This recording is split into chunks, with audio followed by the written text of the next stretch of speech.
Kasi ako rin siya ng ano eh, bank statement para isend ko yan. Sige.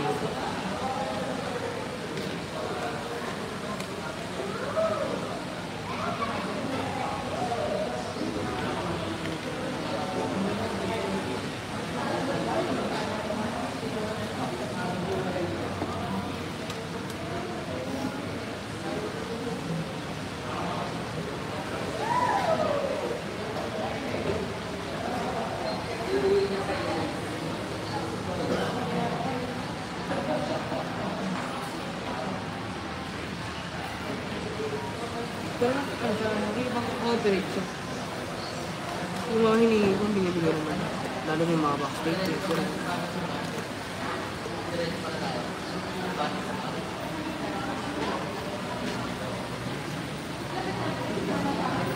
Bagay sa'yo rin yung photo ko ha. Saan ko madami? Bagay sa'yo. Lamig na po sa taas, di ko na po kaya.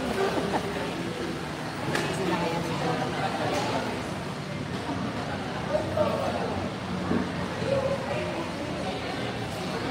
Yan lang, wag mo naman siya muna i-pressure. Anong gagawin ko? Eh ano man ang requirements? So wag mo siyang i-pressure na ganito, ganyan, para hindi siya, kasi ito hanggang ano pa na. Ano lang,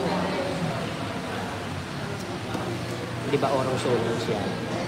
Tamang push, tamang bawi, tamang push, tamang bawi.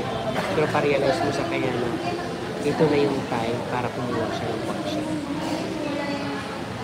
Yan ang gawin mo sa kanya. Kasi once na pinupush mo ng pinupush yan, automatic yan. Di ba usapan natin tayo sa ganito pa naman? Parang pinapakuha mo na ako agad.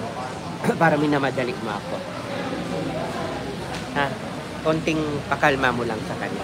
So, ano, completed mo na requirements and then send ko yung advance docs kaya RCP. Kapag mag-go sa anytime, okay na. Yun mo na ako dito.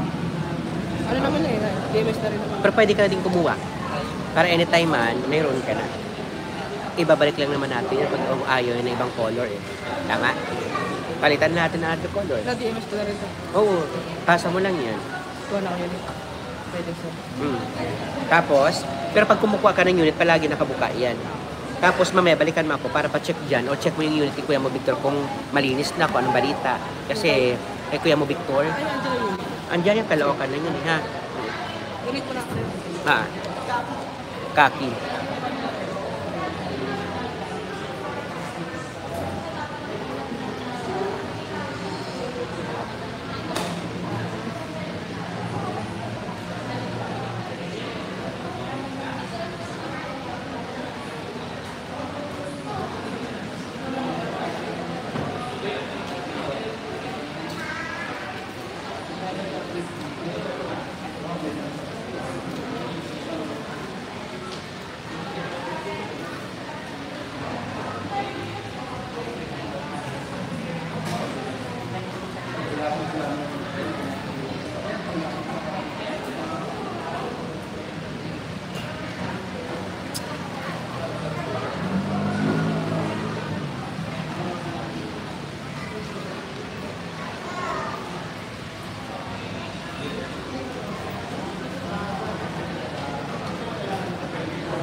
Hi!